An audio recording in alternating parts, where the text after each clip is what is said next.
읽겠습니다. 마태복음입니다. 1장 18절에서 25절. 예수 그리스도의 나심이 이러하니라. 그의 어머니 마리아가 요셉과 약혼하고 동거하기 전에 성령으로 잉태된 것이 나타났더니 그의 남편 요셉은 의로운 사람이라 그를 드러내지 아니하고 가만히 끊고자 하여 이를 생각할 때에 주의 사자가 현몽하여 이르되 다윗의 자손 요셉아 내 아내 마리아 데려오기를 무서워하지 말라. 그에게 잉태된 자는 성령으로 된 것이라. 아들을 낳으리니 그 이름을 예수라 하라. 이는 그가 자기 백성을 그들의 죄에서 구원할 자이심이라 하니라. 이 모든 일이 된 것은 주께서 선지자로 하신 말씀을 이루려 하심이니 이르시되 보라 처녀가 잉태하여 아들을 낳을 것이요 그의 이름은 임마누엘이라 하리라 하셨으니 이를 번역한즉 하나님이 우리와 함께 계시다 함이라. 요셉이 잠에서 깨어 일어나 주의 사자의 분부대로 행하여 그의 아내를 데려왔으나 아들을 낳기까지 동침하지 아니하더니 낳음의 이름을 예수라 하니라. 아멘. 우리 오늘과 우리 성탄에 걸쳐서 이제 예수님의 성탄에 관한 좀 설교를 하려고 합니다. 오늘 구원자로 이 땅에 오신 예수님이라는 제목으로 말씀을 전하겠습니다. 울주에 가면은 우리나라 5대 보석 중 하나인 자수정을 캐던 동굴이 있는데 이제는 그곳을 이제 자수정 동굴나라라는 이름의 테마파크로 만들어 관광객들을 유치하고 있습니다. 제가 한번 여름에 가보니까 그 한여름이라도 그 동굴 안이 냉장고처럼 시원하고 또 동굴 천장에는 자수정이 아직도 채굴되지 않은 채 보존되고 있는 것을 보았습니다. 그곳은 처음에 동굴을 뚫은 이유가 자수정이라는 보석을 캐기 위함입니다. 또 문경에 가보면 석탄을 캐는 강산들이 많이 있습니다. 또 그곳에도 이제는 석탄을 캐지 않고 이 관광지로 만들어놨더라고. 또 금광은 금을 캐기 위한 강산입니다. 이 금광의 목적은 금을 채굴하기 위해서 만들어진 겁니다.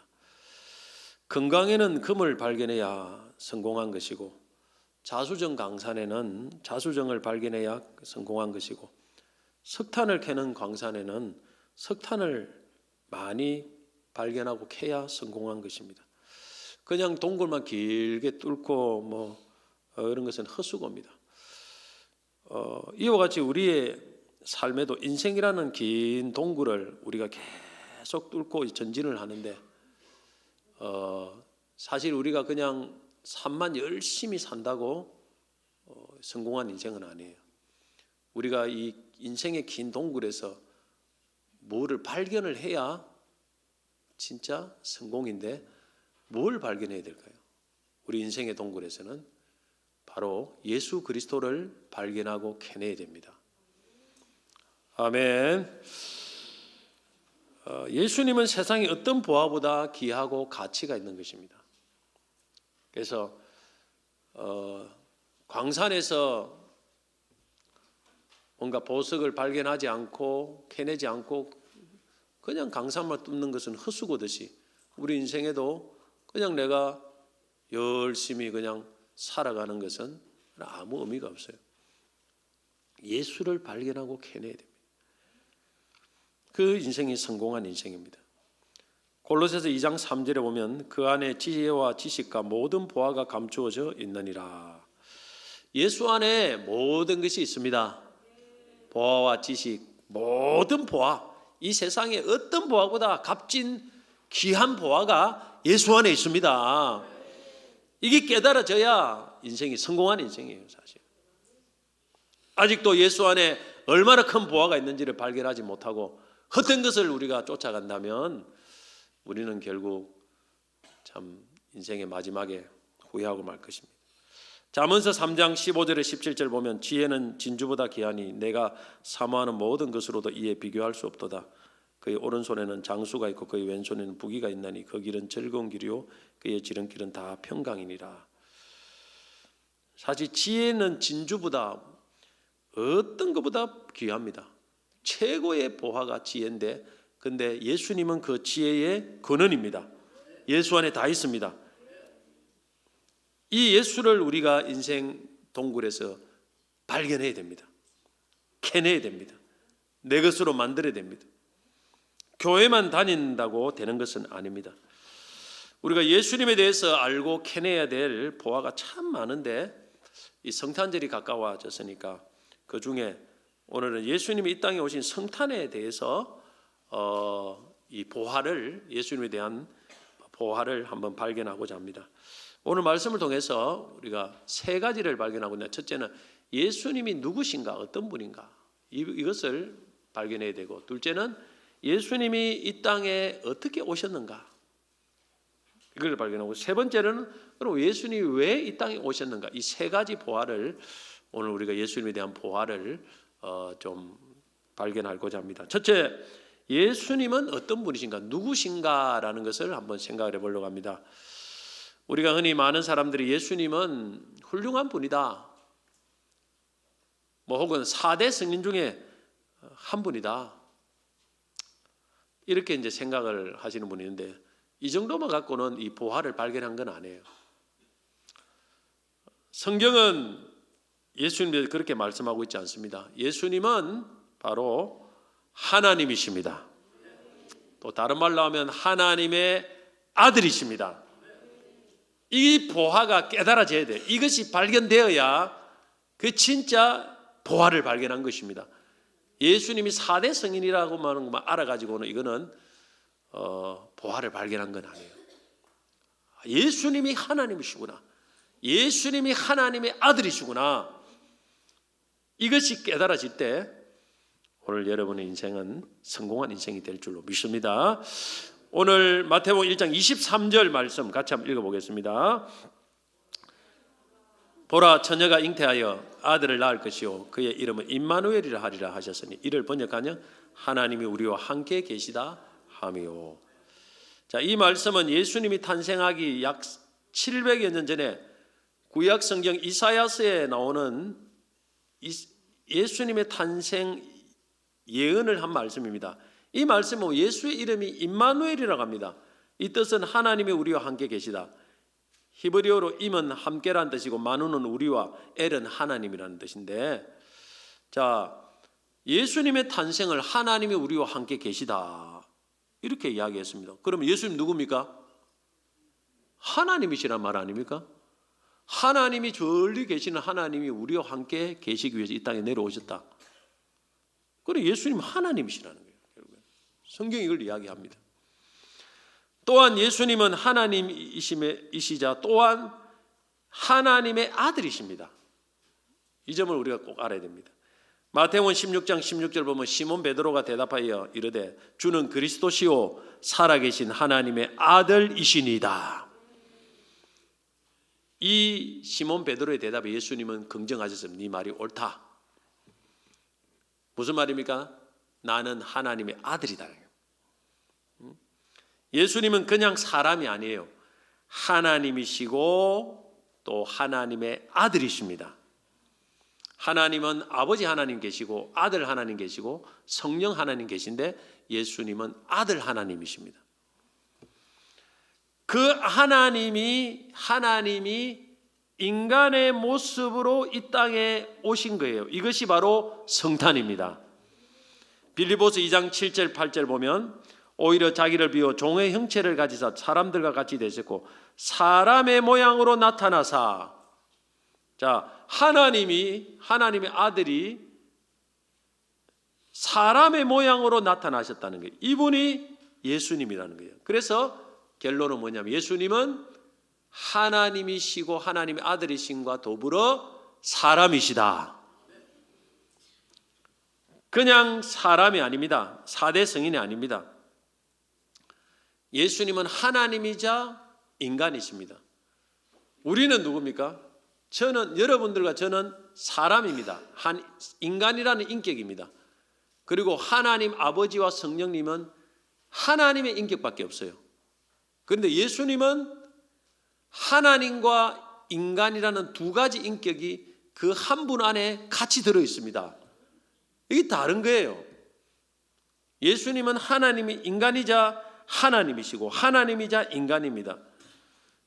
예수님은 사람이 되기 전에는 하나님으로 천지를 창조하셨고 이 세상을 통치하셨던 왕이시고 지존자입니다. 그래서 예수님이 이 땅에 계실 때 수많은 불치병을 고치고 심지어 죽은 자들을 살리시고 풍랑을 잠잠케 하시고 사람이 할 수 있는 수많은 기적을 행하셨습니다.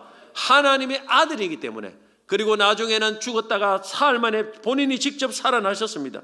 지금은 하나님 우편에 계십니다. 지금도 이 세상을 다스리십니다. 오늘도 예수님은 하나님의 아들이시고 살아계시기 때문에 예수님을 의지하고 기도하는 자들을 위해서 기적을 베푸십니다. 예수 그리스도는 어제나 오늘 영원토록 동일하십니다. 오늘 우리가 믿는 예수님은 하나님이십니다.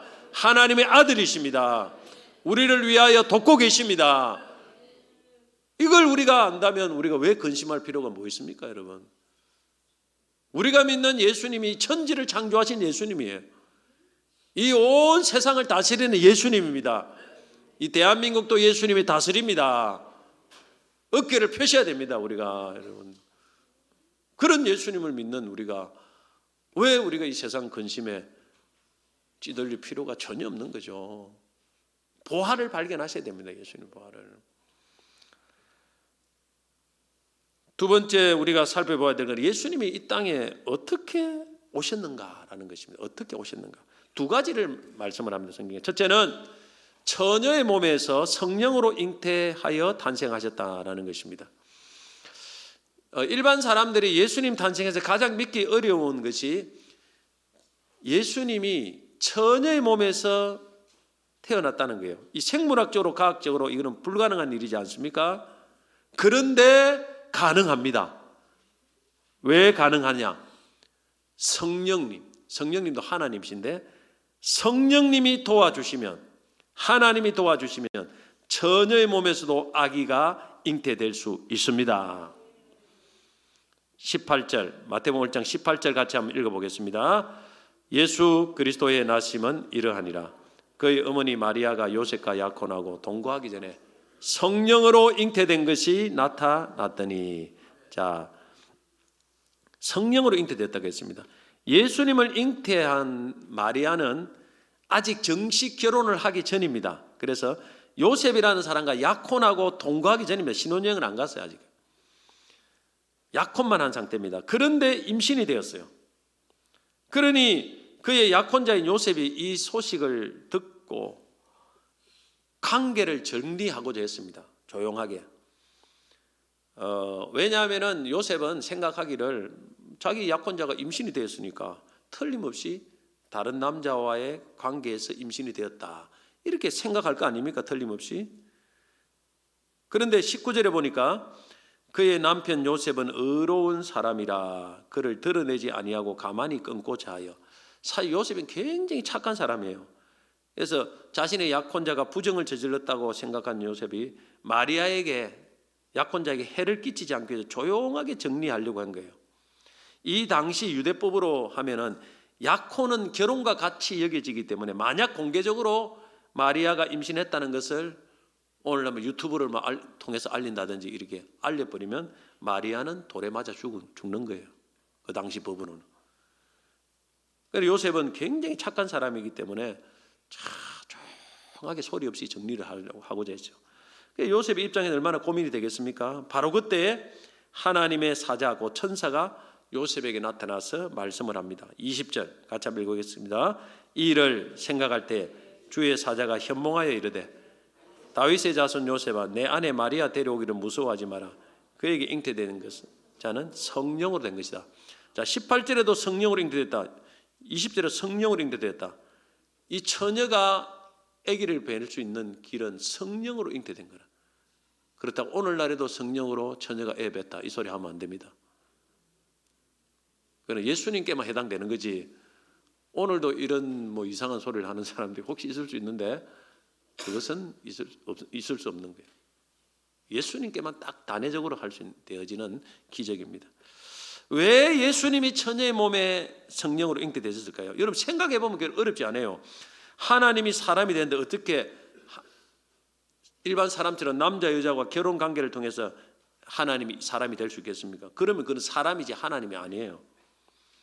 하나님이 사람의 몸을 입고 오기 위해서는 결국에는 일반적인 인간의 어떤 관계가 아닌 처녀의 몸에 태어날 수밖에 없었고, 그러기 위해서는 성령으로 잉태할 수밖에 없었습니다.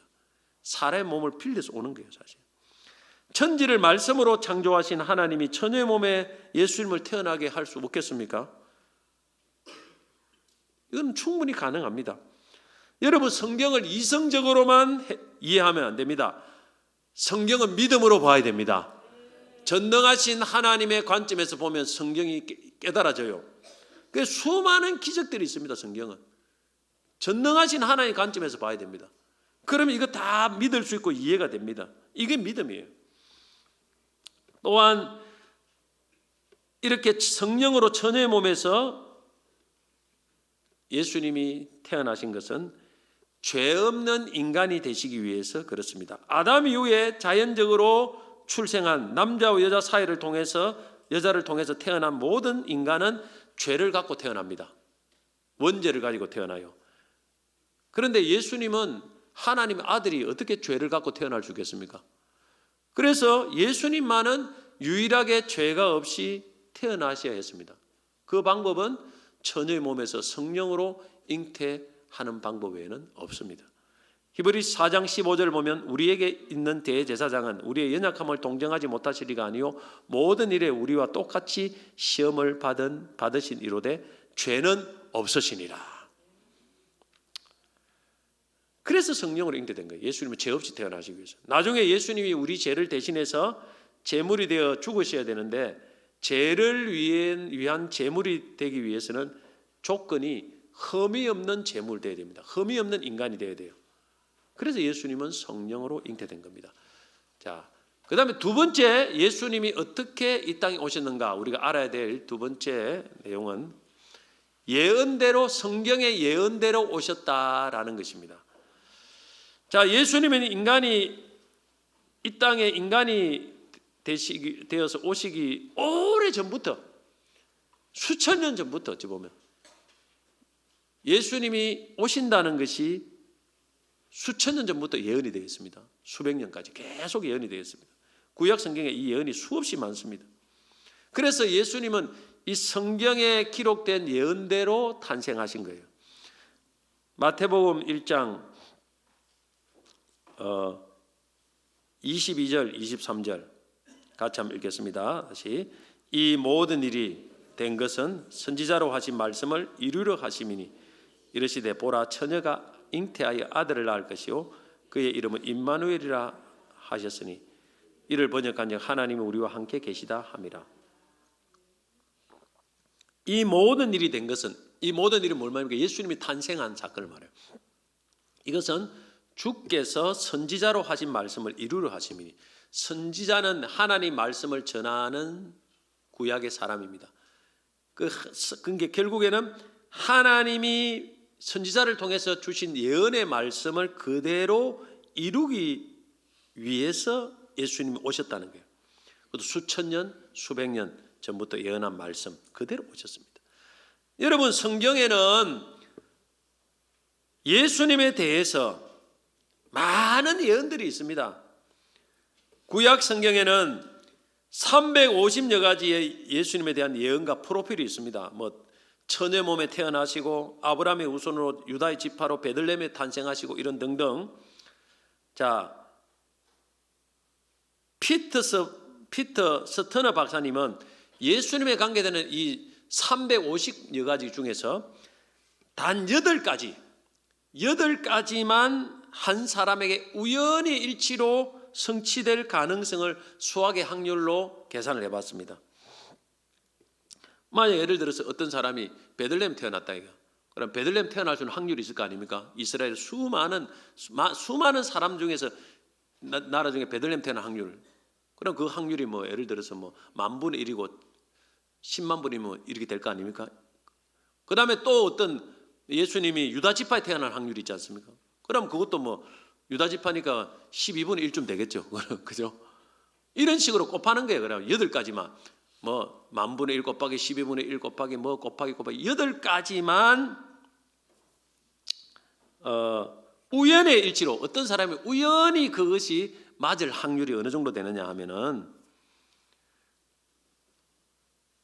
텍사스주라는 게 한반도 3배가 되는 텍사스주의 은돈을 2자 높이로 깔아놓고 그 중에 표를 어떤 한 동전을 표를 딱 해놓는데 그걸 이 한반도 3배 되는 곳에 2자 높이로 깔아놓고 또 그 중에 딱 하나를 표를 해놓고 그걸 하나를 휘저어가지고 딱 끄집어냈는데 그것이 걸릴 확률이 그 정도랍니다.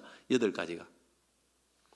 그러면 350가지의 예언이 우연의 일치로 어떤 한 사람에게 그대로 이루어질 확률은 수학적으로 불가능하다는 거예요. 로또 걸리는 이거 비교가 안 돼요.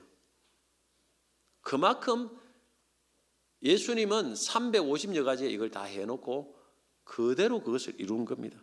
성취한 겁니다. 이것은 인간이 어떤 조작으로 이루어질 수 없는 거예요. 조작으로. 일부러 어떤 한 사람을 거기 예언대로 맞추려고 해도 이거 이룰 수 없는 거예요. 이거는 하나님만이 할 수 있는 것입니다. 하나님만이 모든 것을 하셔야 이것이 정확하게 일치가 되는 것입니다.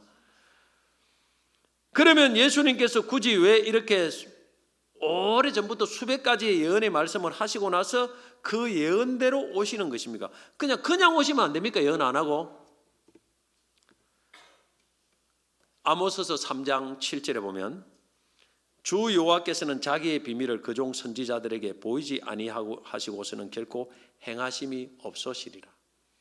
하나님의 행하심에 여러분 특징이 있습니다. 중요한 원리가 먼저 말씀하시고 그 다음에 말씀대로 행하시는 것이 하나님의 역사를 주관하는 원리입니다. 왜 그럴까요? 하나님 왜 이런 식으로 할까요? 하나님께서 그것은 우리에게 하나님이 하신 일에 대한 믿음을 확실히 심어주기 위해서 그런 것입니다. 제가 여러분들에게 한 사람에게 이야기를 합니다. 집사님, 하나님이 저한테 예를 들어서 일주일 조만간에 이런 일이 일어날 것 같다고 하나님이 저에게 말씀을 했습니다. 이렇게 했어요. 좋은 일이든 안 좋은 일이든. 그러고 나서 정확하게 일주일 후에 그 일이 그대로 이루어졌습니다. 그럼 여러분들이 제가 한 말씀을 하나님이 하신 일로 믿겠습니까? 안 믿겠습니까? 믿겠죠? 야, 진짜 하나님이 살아계시네. 그런데 제가 말씀을 안 하고 여러분들에게 그냥 어떤 일이 일어났어요. 그래 말을 했는데 그건 하나님이 하신 것입니다. 이렇게 하면 여러분, 목사님 잘 끼워 맞추네. 그러지 않겠습니까? 틀리면 그럴 겁니다, 여러분. 그래서 미리 말씀을 하고 일이 이루어지면 이 일은 하나님이 하신 일이라는 것은 확실한 믿음이 들어요. 하나님이 저에게도 때로는 미리 말씀을 하시고 어떤 감동을 주시고 그 다음에 이루어질 때가 있더라고요, 종종. 모든 것이 다 그런 건 아니에요. 근데 가끔 그런 게 있어요. 그러면 딱 그것이 이루어지면 하나님이 이루어 주신 것이구나. 하나님이 하신 것이구나. 이건 믿음이 확실하게 드는 거예요. 하나님께서 이걸 위해서 먼저 말씀하시고 행하십니다. 할렐루야. 대부분 그렇게 하셔요. 그래서 때로는 우리에게 감동을 주시고 말씀을 주시고 그러고 나서 하나님은 이루신다는 것입니다. 믿도록 하기 위해서, 우리가 하나님을 믿도록 하기 위해서. 이 세상에는 우연은 없습니다. 다 하나님이 하세요. 보세요. 심판도 보면 다 유다 심판도 미리 말씀하셨죠. 북이스라엘 심판도 말씀하셨죠. 수많은 나라의 심판도, 바벨론 심판도 말씀하셨죠. 하나님 보십시오. 그 다니엘서에 보면 열국이 언제 망하고 언제 일어서고 언제 망하고 다 말씀하셨지 않습니까? 로마까지. 지금 우리나라 일이 되는 것도 다 여러분 하나님이 몰라서 이런 일이 일어나겠습니까? 하나님의 계획대로 하시는 지금 모든 것이 이루어가고 있는 것입니다. 뿐만 아니라 하나님께서 이렇게 하시는 것은 우리가 하나님을 믿고 의지하되 어떤 현상으로만 믿고 의지하지 말고 하나님 말씀을 통해서 하나님을 믿고 의지하라는 것을 가르쳐 주기 위해서 이렇게 하는 거예요. 그래서 하나님은 하나님의 약속들을 성경에 다 기록해 놓고 있습니다. 이게 그대로 이루어진다는 거예요. 만약 이거 없이 여러분 신앙생활하고 자기 마음대로 할 거 아닙니까? 근데 하나님이 다 기록해 놨어. 이래놓고 있으니까 성경 말씀대로 이루어지는구나. 예수님에 대한 350여 가지 예언도 그대로 이루어지듯이 오늘 예수님이 오실 그날도 이 성경의 말씀 예언대로 그대로 이루어집니다. 천국도 있습니다. 우리는 천국 보지 못했지만 천국도 있습니다. 지옥도 있습니다. 기도 응답도 있습니다. 예수님도 살아 계십니다. 성경 말씀을 통해 믿으라는 것입니다. 하나님은 그 말씀대로 하시는 분입니다. 미리 다 해놨어요. 벌써 하나님을 찾기 위해 딴 걸 볼 필요 없습니다.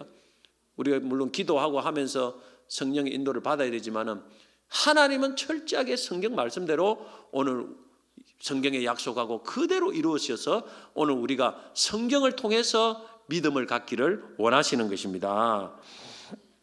이사야 40장 8절 보면 푸른 마르고 꽃은 시드나 우리 하나님의 말씀은 영원히 서리라. 할렐루야. 영원한 하나님 말씀을 의지하셔야 됩니다. 안산제일교회 고은 목사님이 과거에 결핵치료를 위해, 이때는 목사가 되기 전입니다. 전 어릴 때입니다. 고향에서 요양을 할 때 김 집사님이라는 한 분이 성경책 한 권을 선물 주었습니다. 이 김 집사님은 사리원에서 피난을 와서 그 동네에 정착한 분인데 피난 오면서 공습을 받아 파편을 맞아가지고 오른손 기능이 마비된 50대 부인입니다. 이분이 이렇게 말합니다. 고훈아, 네가 살려고 주님께 나왔구나. 우리가 내가 구원받도록 기도 많이 했다. 한경지, 김창인, 조영기 목사님이 모두 결핵을 앓았으나 예수 믿고 목사가 되신 분들이다. 너도 후일 목사 되라고 결핵을 주신 것 같다. 이 성경은 내 보물이다.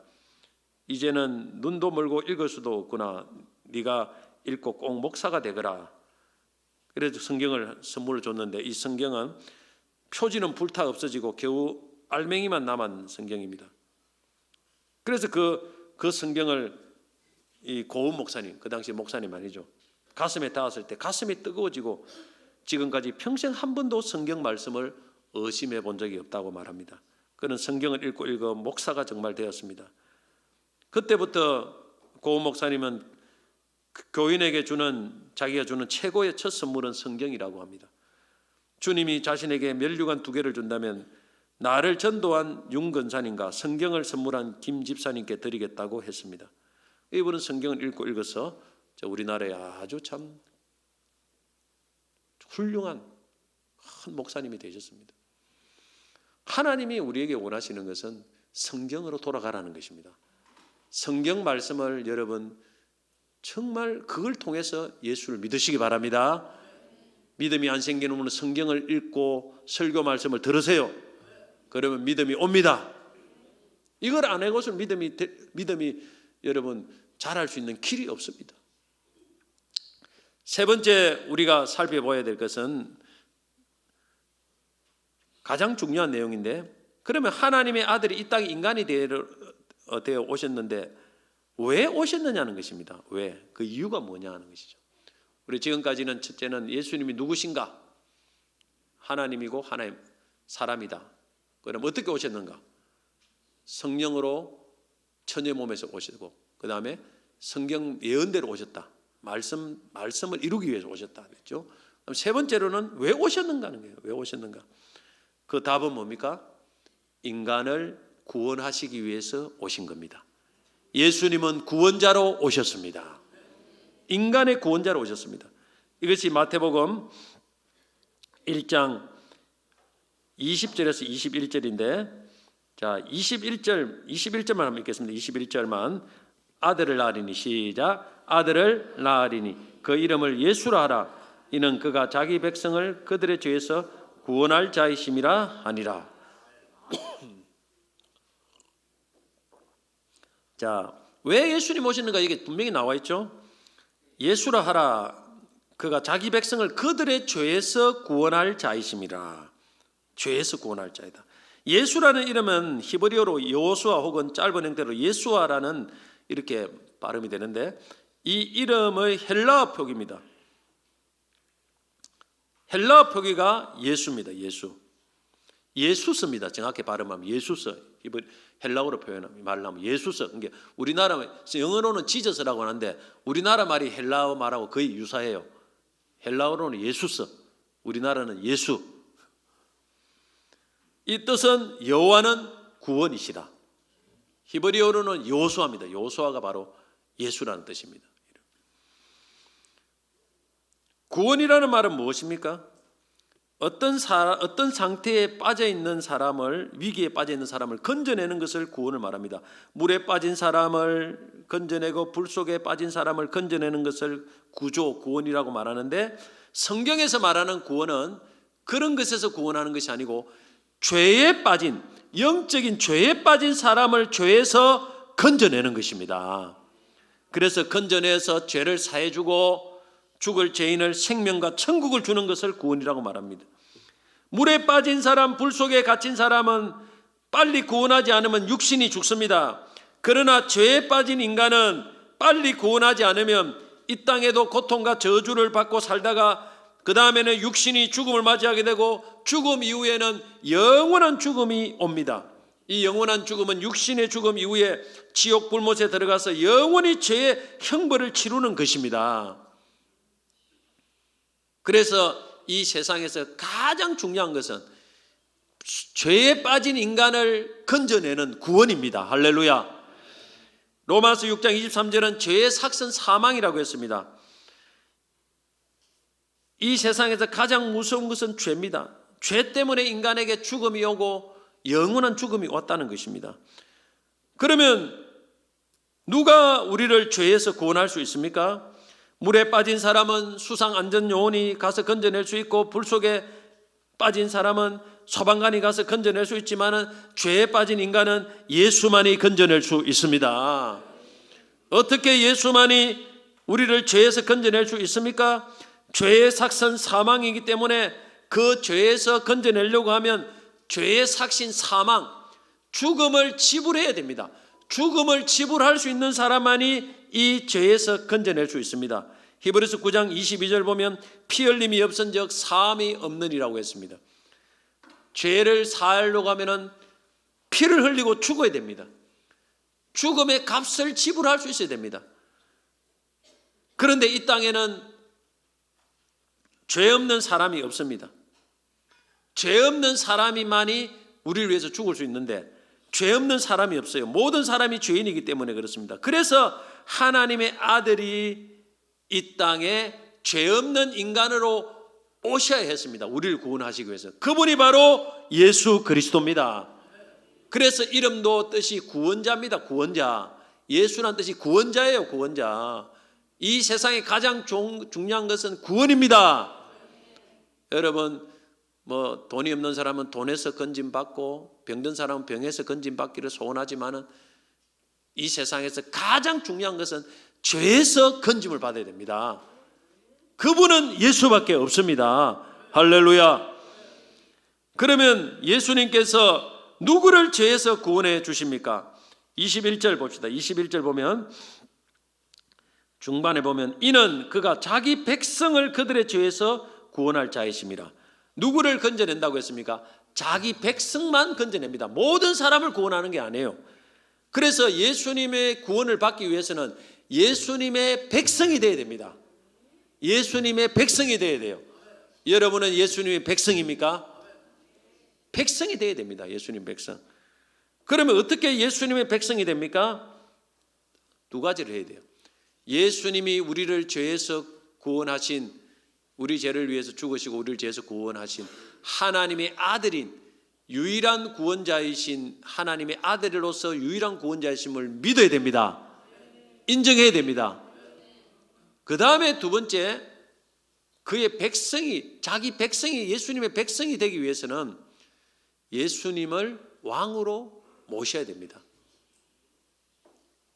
옛날 사극에 보면 왕들이 내 백성 합니다. 내 백성. 아무나 내 백성이라고 말하지 않아요. 왕만이 내 백성이 됩니다. 내 백성이라고 말합니다. 그러면 백성은 뭡니까? 왕에게 말씀에 순종하는 사람이 그 백성이에요. 왕의 말에 순종하지 않는 사람은 백성이 아니에요. 그래서 우리가 예수님 백성이 되려고 하면 예수님의 말씀에 최대한 내가 따르기를 작정해야 됩니다. 그 말씀에 따르기를 작정한 자만 예수님의 백성으로 인정하는 겁니다. 그걸 우리가 뭐라고 하냐면 예수님을 주로서 믿는 거예요. 주로서 주인으로 믿는 것입니다. 그래서 예수님을 나의 유일한 구원자이심으로 믿고, 또 한 가지는 예수님을 나의 주 왕으로 믿고 예수의 말씀에 따라가려고 최대한 여러분 마음을 작정하고 나가는 사람, 그 사람이 예수님의 백성입니다. 잘 아셔야 돼요. 그냥 교회만 왔다 갔다 하는 게 예수의 백성이 아니에요. 많은 분들 예수님 왜 안 도와주시냐고 하는데, 왜 안 도와주시냐 하는데, 여러분 예수님 먼저 백성이 되어야 됩니다. 예수의 백성이 돼야 예수님 돕는데, 예수의 백성이 안 되는데 어떻게 예수님 도울 수 있겠습니까? 먼저 내가 예수를 믿고 예수를 따라가는 삶을 살아야 됩니다. 로마서 10장 9절을 보면 내가 만일 내 입으로 예수를 주로 시인하며 또 하나님께서 그를 죽은 자 가운데 살린 것 내 마음에 믿으면 구원을 받으리라. 예수를 주로 시인해야 됩니다. 그죠? 왕으로 믿어야 된다면 왕으로 따라가요. 그 다음에 예수님을 구원자로 믿어야 됩니다. 그래야 구원을 받는다고 했습니다.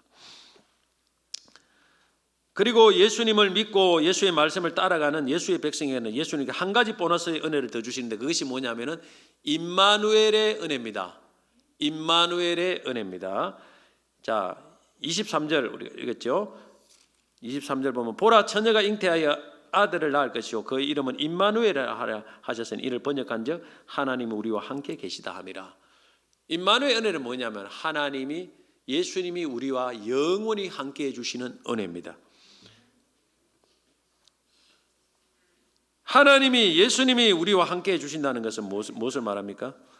하나님이 내 편이 되어 주시는 것이고, 하나님이 내 삶을 인정한다는 의미고, 하나님이 내 삶을 인도하시고 지켜주신다는 의미입니다.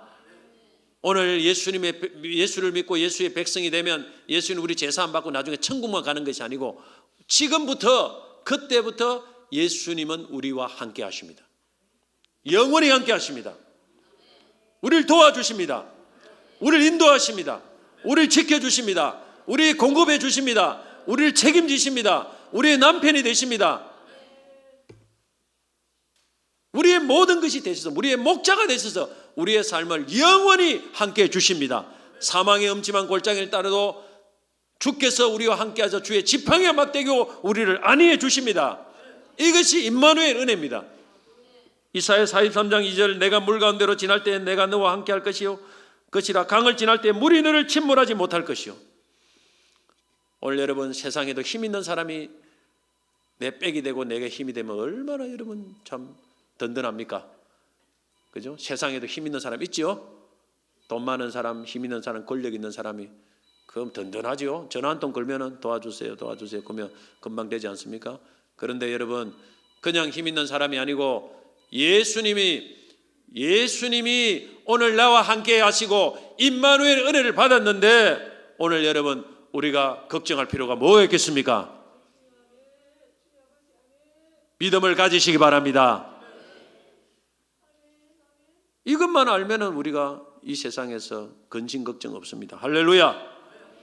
예수님이 지금은 하늘나라에 보좌 우편에 계십니다. 성천하셨습니다. 성천한 이후에는 성령을 보내주셔가지고 이제 성령을 통해서 우리와 함께 계십니다. 요한복음 14장 16절 내가 아버지께 구하겠사오니 그가 또 다른 보혜사를 너희에게 주사 영원토록 너희와 함께 있게 하리니. 할렐루야. 영원토록 성령을 통해서 우리와 함께 하십니다. 여러분 성령을 통해서 예수님은 여러분과 함께 계십니다. 여러분을 인도하십니다. 슬플 때 기쁨을 주십니다. 마음이 아플 때 위로하십니다. 돈이 없을 때 돈도 주셔요. 여러분 필요한 것들을 채워주십니다. 인도하십니다. 걱정하지 마세요. 그래서 예수님의 이 보화를 발견하면요, 그때부터 이것이 금보다 좋고 여러분 은보다 낫고 세상의 모든 것보다 뛰어납니다. 할렐루야. 감리교를 만드신 요한 웨슬레 목사님이 사역을 내려놓고 은퇴하실 때 많은 성도와 예비 사역자들이 몰려와서 예배를 드렸습니다. 예배가 은혜로 끝난 뒤 한 성도가 찾아와 질문했습니다. 지금까지 사역 중에 가장 빛났던 순간은 언제입니까? 이렇게 물었어요. 그랬더니 그 참 대단한 요한 웨슬레 목사님이 이런 말을 했습니다. 제 인생에 가장 빛났던 순간, 그런 것은 존재하지 않았다. 왜냐하면 우리가 살면서 경험하는 모든 일들 중에서 가장 최고의 순간은 하나님이 나와 함께 하시는 순간이기 때문이다. 하나님이 나와 함께만 하신다면 그곳이 화려한 무도장이든 무도회장이든 컴컴한 감옥이든 영광스러운 시상식 자리이든 메마른 사막이든 저에게는 아무런 상관이 없습니다. 야, 이 참 명언 중에 명언을 남겼어요. 요한 웨슬레 목사님의 이 목회는, 그 위대한 사역은 자기의 최고의 기쁨과 순간은 임마누엘이라는 거예요. 여러분 아무리 성공을 해도 하나님 여러분과 함께 하시지 않으면 아무 의미가 없습니다. 하나님의 임재가 없으면 아무것도 아니에요. 그러나 여러분이 실패하고 인생의 밑바닥 나락 떨어져도 하나님이 여러분과 함께 하신다는 분명한 증거가 있다면 여러분의 인생은 성공한 것입니다. 임마누엘의 은혜를 하나님 우리에게 주십니다. 최고의 은혜예요. 말씀 뵙겠습니다. 예수님은 하나님의 아들로서 인간이 되시고자 이 땅에 오셨습니다. 그래서 예수님 누구십니까? 하나님이시자 인간입니다. 할렐루야. 단순히 인간으로만 보지 마세요. 그분은 하나님입니다. 오늘도 역사하고 계시는 하나님, 우리의 기도를 듣고 계시는 하나님이십니다. 할렐루야. 그분이 우리를 돕고 계십니다. 둘째는 예수님 이 땅에 어떻게 인간으로 오셨습니까? 처녀의 몸에 성령으로 잉태되었습니다. 처녀의 몸에. 그래서 죄 없는 인간이 되셔서 이 땅에 오셨습니다. 그리고 우리의 제물이 되셨죠. 우리를 위해서.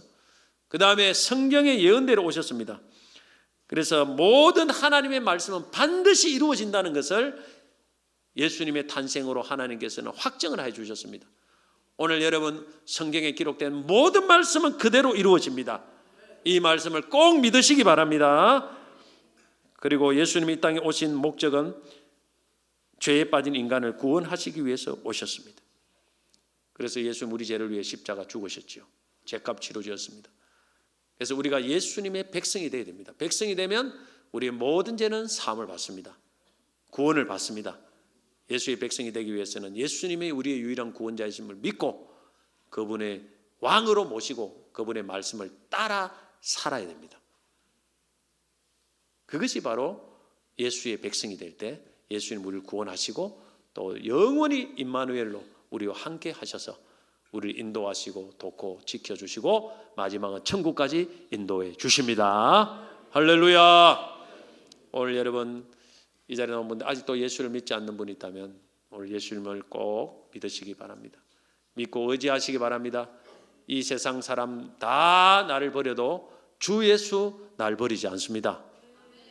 나를 지켜주십니다. 최고의 보화입니다. 금보다 은보다 다이아몬드보다 더 귀한 보배 우리 예수님 꼭 발견하셔서 예수님을 믿고 의지하시는 복된 인생 되시기를 주의 이름으로 축복합니다.